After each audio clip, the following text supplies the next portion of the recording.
है कि मान स्वाभिमान खाती कबो हाँ भैया हारले नहीं खींचा कबो ना अभियो कहता नहीं अभियो ना हारब जा छलना चूती। तो राहुल लड़की के ब्लैकमेल करे के और ओकरा से मार पीट के आइंदा मेरे से ये सब हरकत करोगे?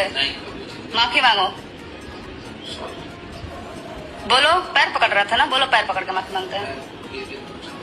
घोप लेवे के उहे मर्दांगनी कहल जा रहे सरवा।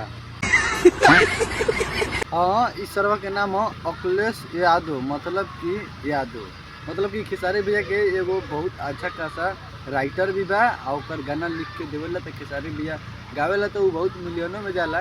मगर इस सरवा देखो अखिलेश यादव क्या कहले बतरा मालूम बा कि वो लड़की के ब्लैकमेल करे रख और ब्लैकमेल करके बारे ओकरा घोप लेवे के चलते ओकरा मारता तो लड़किया एक देखा पकड़ के माफी मांगवाता। मेरे से ये सब हरकत करोगे? माफी मांगो।